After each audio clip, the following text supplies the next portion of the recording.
Selamat pagi dan salam sejahtera. Saya Irene Arukiana Purpan Michael dengan nombor matrik 269030 dengan ahli kumpulan yang lain ingin membentangkan tentang penggunaan alat komunikasi yang tidak konsisten.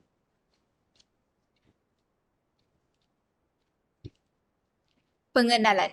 Komunikasi yang berkesan adalah nadi bagi mana-mana organisasi berfungsi sebagai jambatan penting yang menghubungkan individu, pasukan dan jabatan. Dalam dunia yang serba pantas dan saling berkaitan, hari ini organisasi bergantung pada pelbagai alat komunikasi untuk memudahkan pertukaran maklumat, kerjasama dan membuat keputusan yang lancar. Walau bagaimanapun, satu isu yang lazim boleh timbul ialah penggunaan alat komunikasi yang tidak konsisten. Ini merujuk kepada situasi di mana individu atau pasukan berbeza dalam organisasi menggunakan pelbagai alatan, platform atau kaedah untuk komunikasi yang membawa kepada pemecahan, ketidakcekapan dan kemungkinan kerosakan komunikasi. Isu yang dikenal pasti. Penggunaan alat komunikasi yang tidak konsisten dalam organisasi merujuk kepada kekurangan amalan piawai atau dipersetujui mengenai pemilihan dan penggunaan alat dan platform komunikasi. Ia adalah situasi di mana pekerja atau pasukan yang berbeza dalam organisasi menggunakan pelbagai alat komunikasi tanpa penyelarasan atau pematuhan kepada rangka kerja yang sama. Ketidakkonsistenan ini boleh nyata dalam pelbagai cara seperti individu menggunakan alat pilihan mereka, penggunaan alat berlebihan, kekurangan garis panduan atau latihan yang jelas dan penyepaduan alat yang berbeza yang tidak serasi. Akibatnya, komunikasi kerjasama dan perkongsian maklumat yang berkesan mungkin teralang mengakibatkan ketidakcekapan, salah faham dan penurunan produktiviti.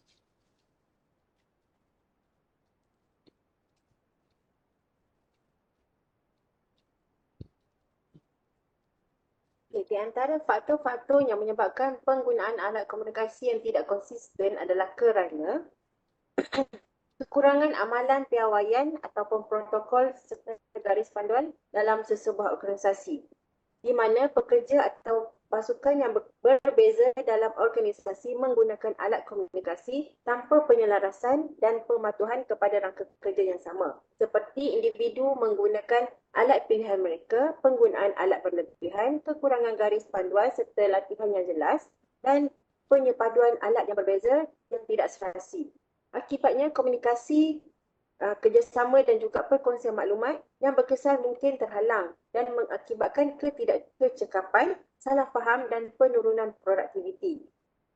Ketiadaan pendekatan yang konsisten terhadap alat komunikasi boleh mewujudkan saluran yang berpecah belah, lebihan maklumat dan juga kesukaran dalam kerja berpasukan dan proses membuat keputusan.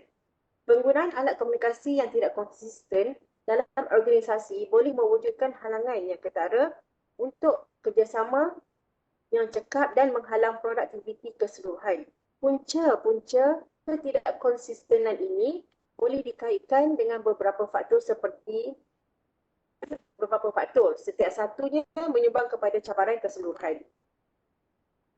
Teknologi juga memainkan peranannya dalam penggunaan alat yang tidak konsisten. Sistem yang lapuk, akses yang tidak mencukupi kepada alatan tertentu atau platform yang tidak serasi boleh menyukarkan pekerja yang menggunakan set alat komunikasi yang tidak ditetapkan secara konsisten. Halangan teknologi ini boleh memburukkan lagi pemecahan saluran komunikasi dan menghalang kerjasama yang berkesan. Di antara faktor-faktor lain yang menyumbang kepada penggunaan alat yang tidak konsisten adalah tahap celik digital yang berbeza-beza di dalam kalangan pekerja. Setengah individu mungkin lebih selesa dengan kaedah komunikasi tradisional seperti interaksi bersemuka atau panggilan telefon. Manakala yang lain mungkin lebih suka alat digital seperti email, pemesejan dan perisian pengurusan objek. Perbezaan dalam celik digital dan keutamaan ini boleh mewujudkan jurang dalam organisasi dan sesetengah pekerja enggan menggunakan alat baharu dan tidak biasa dengan fungsi yang terbaru. Penentangan terhadap perubahan juga merupakan halangan penting dalam mencapai penggunaan alat konsisten.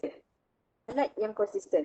Pekerja yang telah membiasakan diri dengan kaedah komunikasi yang ditetapkan mungkin menolak penggunaan alat baru, memandangkan sebagai tidak perlu atau mengganggu. Rintangan ini boleh menghalang proses organisasi untuk melaksanakan alat komunikasi piawai dan juga menghalang penubuhan amalan komunikasi yang konsisten. Akibat penggunaan alat komunikasi yang tidak konsisten boleh memudaratkan keberkesanan dan kecekapan sesebuah organisasi. Tanpa pendekatan komunikasi yang bersatu, pasukan mungkin bergelut dan untuk bertukar maklumat, bekerjasama secara berkesan dan membuat keputusan yang tepat pada masanya. Mesej dan data penting boleh tersebar di pelbagai platform, membawa kepada salah satu komunikasi kelewatan dan juga kesukaran mendapatkan maklumat apabila diperlukan. Dalam sesebuah syarikat, terutamanya jabatan pemasaran, menggunakan perisian pengurusan objek projek untuk berkomunikasi dan bekerjasama dalam sesuatu projek. Mereka bergantung sepenuhnya kepada alat ini untuk memberikan tugasan. Sementara itu, Jabatan IT pula menggunakan aplikasi pemesejan pasukan untuk komunikasi dalaman yang pantas, tetapi kadang-kadang beralih kepada platform persidangan video yang berasingan untuk bermesyuarat dengan lebih besar. Ini menimbulkan kekeliruan untuk pasukan lain yang perlu menyesuaikan diri dengan alatan dan juga platform semasa bekerjasama merentas jabatan. Seterusnya,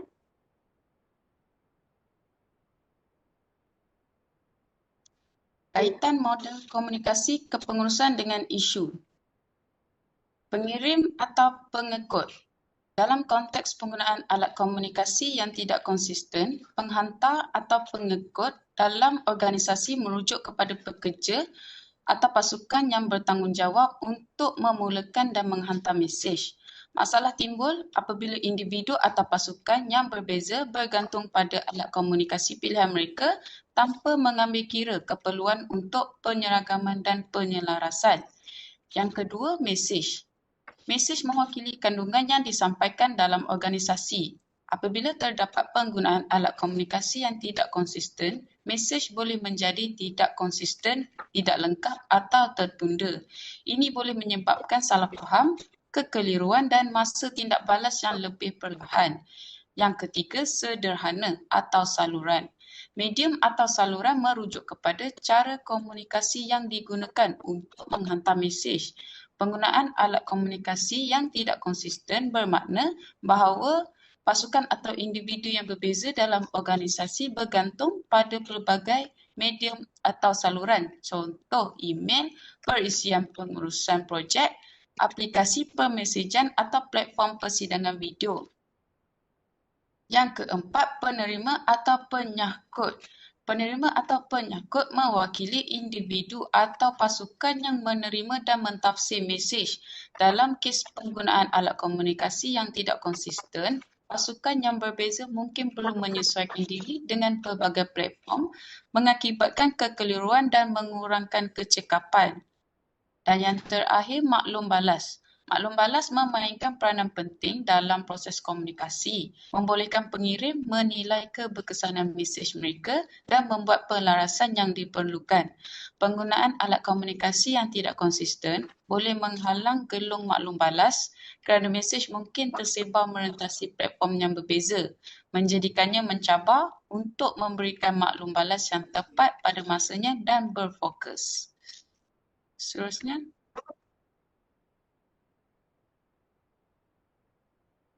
Seterusnya ialah pandangan atau idea tentang bagaimana aspek komunikasi kepengurusan dapat menangani permasalahan yang berkaitan dengan isu yang dikenal pasti. Okey, yang pertama ialah garis panduan dan dasar komunikasi yang jelas, iaitu mewujudkan garis panduan dan dasar komunikasi yang jelas ialah langkah asas dalam menangani isu penggunaan alat yang tidak konsisten. Yang kedua ialah latihan dan pendidikan.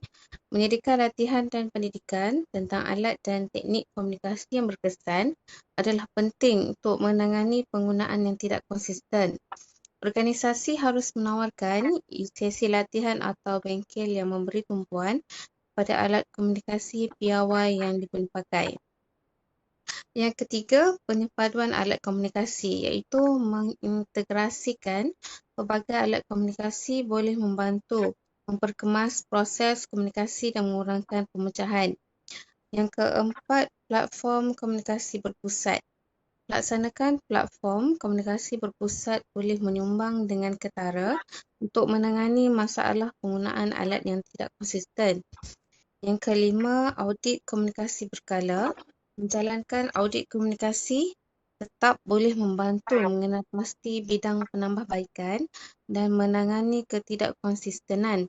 Organisasi harus menilai secara berkala keberkesanan, amalan dan alat komunikasinya, dan yang terakhir ialah tekankan kerjasama dan kerja berpasukan, iaitu komunikasi pengurusan yang berkesan menekankan kerjasama dan kerja berpasukan. Untuk menangani penggunaan alat yang tidak konsisten, organisasi harus memupuk budaya yang menggalakkan kerjasama merentas fungsi dan perkongsian maklumat.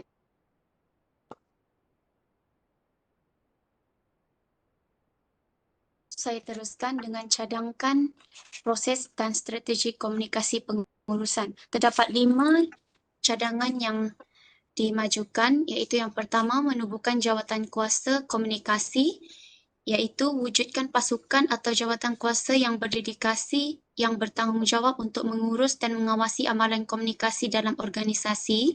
Yang kedua, menjalankan penilaian keperluan komunikasi, iaitu melakukan penilaian komprehensif untuk mengenal pasti keperluan komunikasi khusus dan keperluan pasukan atau jabatan yang berbeza dalam organisasi. Yang ketiga ialah membangunkan strategi komunikasi bersepadu. Berdasarkan penilaian keperluan, bangunkan strategi komunikasi bersatu yang menggariskan alat komunikasi, platform dan saluran pilihan untuk digunakan di seluruh organisasi. Yang keempat ialah menyediakan latihan dan sokongan. Menawarkan program latihan dan bengkel yang komprehensif untuk mendidik pekerja tentang alat dan amalan komunikasi yang standard. Dan yang kelima, penilaian dan maklum balas komunikasi berkala. Menilai dan menilai secara berterusan keberkesanan proses dan alatan komunikasi melalui mekanisme maklum balas biasa. Seterusnya, kesimpulan. Kesimpulannya, penggunaan alat komunikasi yang tidak konsisten dalam organisasi boleh membawa kepada cabaran dan ketidakcekapan dalam komunikasi, kerjasama dan perkongsian maklumat. Walau bagaimanapun, dengan melaksanakan proses yang berkesan dan strategi komunikasi pengurusan, masalah ini dapat ditangani dan diatasi. Mewujudkan garis panduan komunikasi yang jelas, menjalankan penilaian keperluan komunikasi dan membangunkan strategi komunikasi bersatu, menyediakan asas untuk penggunaan alat yang konsisten dan amalan komunikasi piawai. Menyediakan latihan dan penggunaan alat yang konsisten.